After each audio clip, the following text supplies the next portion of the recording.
itu merupakan kelompok yang bersejajaran.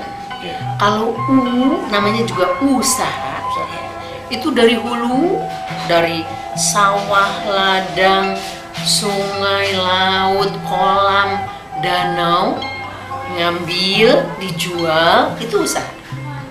Industri membuat usaha, toko-toko usaha. Nah, kalau tidak salah KUKM punya data, UMKM ada mikronya ya, itu ada sekitar 55 jutaan. Nah, tetapi di dalam 50 juta sekian itu ada industri. Jadi kalau untuk skala kita bagian dari UKM, tetapi substansinya kita adalah industri.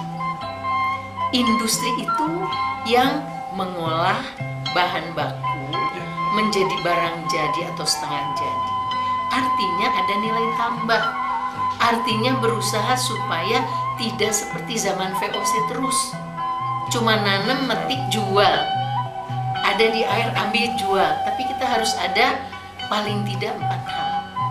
Yang pertama adalah kompetensi SDM. Harus tahu ilmunya mengolah. Bagaimana membuat skrup. Pasti itu ada ilmunya membuat skrup. Itu kompetensi industri. Yang kedua teknologi. Mustahil bicara industri tanpa teknologi. Kita harus tahu teknologinya pakai apa. Kalau teknologi itu diartikan mesin, misalnya mesinnya seperti apa gitu. Yang ketiga standar. Industri itu harus ada standar. Standar membuatnya maupun standar produknya. Jangan angin-anginan. Kadang-kadang bikin skrup kegedean, kadang-kadang kekecilan, kadang nggak bisa begitu. Nah, yang keempat, hak kekayaan intelektual. Karena berindustri itu biasanya dia berdasarkan hasil penelitiannya. Dia berpikir gimana ya caranya bikin ini, oh begini. Dia coba, oh jadi begini. Nah, jadi produk itu dia harus dipatenkan atau harus punya merek. Itulah industri. Ya. Kalau industri tidak difokuskan, dikhususkan di dalam kementerian ini, nanti lama-lama kita udah nggak mau mikir lagi, maunya jualan aja udah, nggak peduli barangnya siapa. Ayo dikasih fasilitas, bikin toko, bikin pasar, pameran, jualan.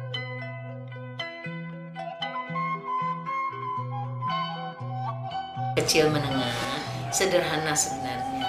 Izinnya boleh saja bareng-bareng seperti izin yang UKM plus tanda daftar industri atau izin usaha industri. Karena di sana pasti akan ada terjadi proses pengolahan. Industri itu kan mengolah, prosedur untuk membuat gitu ya.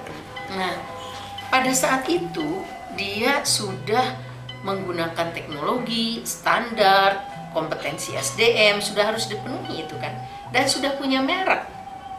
Dia harus daftar mereknya. Jadi sudah masuk klasifikasi industri IKM. Industri kecil. Nah, industri kecil, pasarnya melebar lagi nih. Dia lama-lama melatih tetangganya, melatih orangnya. Kamu nanti bikinin ini ya, standarnya dia tentukan, quality controlnya dia tentukan.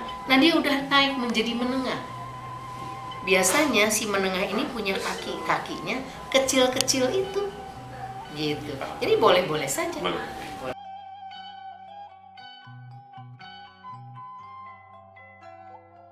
Bahwa 2015 pertumbuhan IKM masih di atas rata-rata pertumbuhan ekonomi, bahkan pertumbuhan industri secara keseluruhan. Jadi masih sekitar angka 7% ya. BPS mencatat itu sekitar 7,2 apa. Untuk tahun 2016 ini paling tidak naiklah 0,2%. Kita juga tidak ingin terlalu ambisius ya, terlalu besar. Kenapa? Karena kondisi juga belum sepenuhnya pulih ya. Ini Amerika baru menggeliat, Eropa sudah agak mulai ini mau kembali membeli-beli ya. Nah, kita juga harus bersiap-siap untuk itu, tapi kan tidak langsung kelihatan jadi besar gitu. Nah, paling tidak naik 0,2% udah bagus. dan itu adalah bekal untuk kedepannya kita harus menggenjot lebih besar lagi.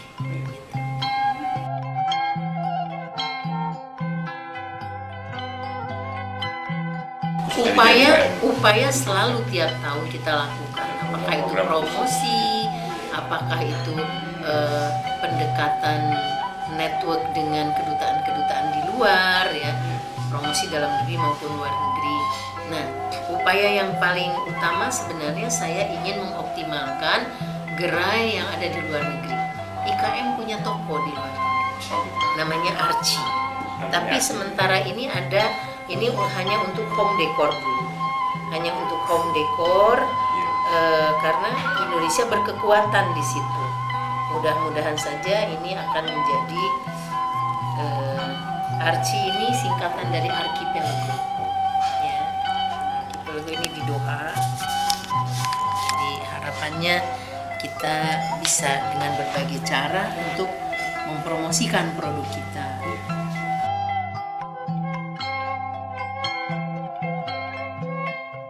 Bahwa Indonesia tidak siap untuk MEA. Sebenarnya saya sedih mendengar itu. Kenapa Indonesia menjadi negara minder, menjadi bangsa minder? Padahal kita tuh penduduknya hampir separohnya ASEAN. Tanah kita, laut kita sedemikian luasnya. Orang-orang kita pintar-pintar. Bahkan di koran kapan saya pernah 2 tahun lalu baca, Indonesia terkenal orang kreatif. Kenapa? Apa yang harus ditakutkan? Ya, yang menjadi ketakutan mungkin karena kita negara besar, penduduknya banyak, jadi semua mau jualan ke kita, ya itu wajar. Ya Bu, itu Filipina udah belajar bahasa Indonesia loh, karena mereka mau jualan di sini.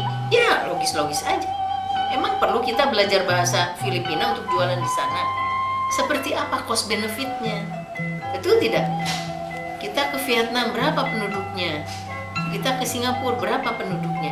Jadi kita lihat seperti apa cost benefitnya.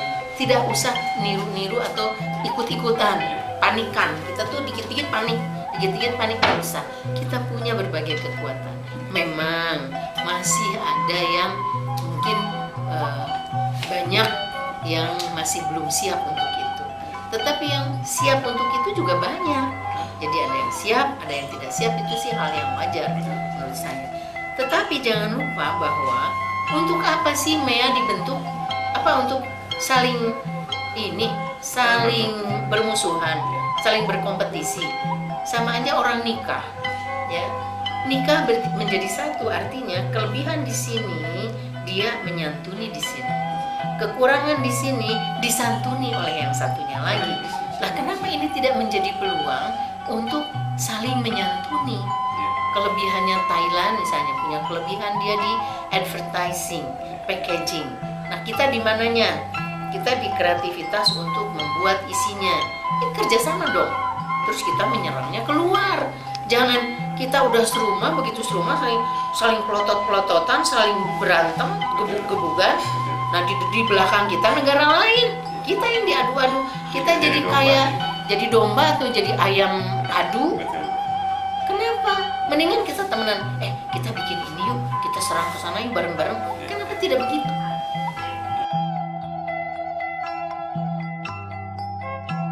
Jadi, harus melihat MEA ini sebagai peluang. Bagaimana melihat peluang? Ya kita gandeng salah satu negara ASEAN untuk bekerja sama. Mana yang paling memungkinkan? Kalau kita kurang pede untuk menggandeng Thailand, takutnya kegusur mereka. Menggandeng Malaysia, takutnya Malaysia lebih agresif.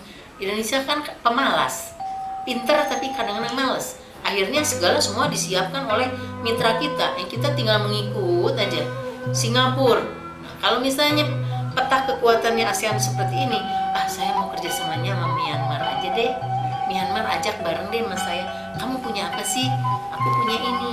Barengnya kita bikin ini, gitu.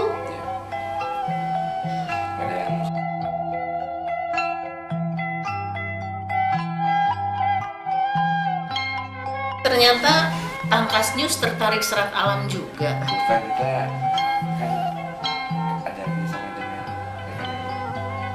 Oke. jadi kita ada di Grisling. tekstil untuk non ini ya, Non-woven. non-woven. Oke. Ya, Indonesia kaya sekali dan memiliki berbagai tanaman yang seratnya bisa dimanfaatkan baik untuk tekstil konvensional untuk baju maupun non konvensional untuk non baju ya. Nah, oleh karena itu tahun 2013 saya dengan teman-teman membuat Festival Serat Alam dan Warna Alam, Swarna Fest di Alor. Jadi kita punya serat dan punya sumber warna yang luar biasa dari biota ini kita. Nah, di Alor mengangkat biota laut. Bagaimana limbah tripang bisa jadi warna ungu yang cantik, cumi, kulit udang, semuanya limbah. Jadi tidak rebutan dengan makanan. Nah, tahun 2014 yang kedua diadakan di Bali 2013-2014 ya, sambil membentuk satu perkumpulan namanya Warlami, Perkumpulan Serat Alam dan Warna Alam. Ternyata penggiatnya banyak di beberapa universitas juga dikembangkan. 2015 itu di Rotendao. Di Rotendao, silahkan buka di YouTube. Itu ada di Swarna Fest. Swarna Fest ada di YouTube. Tahun ini akan diadakan yang keempat ya di Banyuwangi bersamaan dengan Festival Batik. Nah, kita juga punya sebenarnya maestro serat Pak Tomo. Besok mau kita hadirkan di sini. Kita ada, kalau besok mau jalan-jalan lagi ke sini boleh untuk motret-motret beberapa hasil ini beliau dari serat nanas, dari serat pisang, dari serat pelepah bekas atau limbah dari sawit ya, jadi serat dari serat serat kelapa, sabut kelapa, kemudian dari macam-macam serat. Jadi bisa tanya Pak Tomo, usianya beliau sudah 80 lebih, tapi masih semangat. Beliau memulai dari tahun 70-an. Memang tidak mudah ya. Dan ada serat rami, ada serat sutra, kemudian itu dari Belanda, dari Malaysia pada belajar ke Pak Tomo ini. Beliau punya Inatex namanya.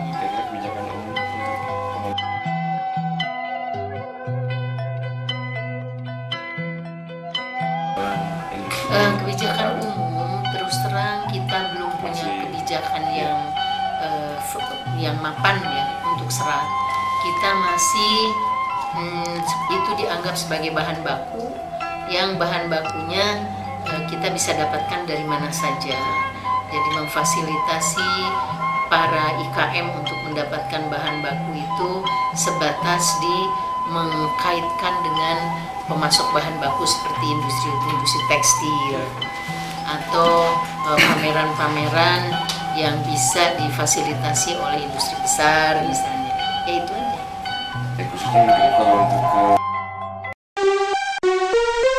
Urang Bandung sadaya. Gerah hudang, gerah miang, gerah tandang.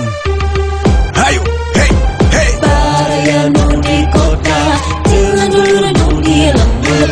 Tinggal Bandung baheula, Aceh Tangtung jadi luhur. Barayanu di kota, jangan dulu di lembur. Tinggal Bandung baheula, Aceh Tangtung jadi luhur. Baru dak garora hidupan di Bandung, teka rasa gitu yang paling jauh meki buntung. Berhibar berwai hibar, anu lali cek kayuna beki pinter. Jalan barolong kapadulian kosong, tangkal dituaran kala kawai loba omong. Nah mane dai kitu urang tuluy kieu, tepaduli muncang ngadenge lagu ieu bieu. Pamarentah kitu urang entong ulang ngilu, urang kudu sadar ngareksekeun nu teu perlu. Pelak rasa cinta silih asih ayeuna, hayu sadayana bangun Bandung nu meureuna. Anu mana nu kumahana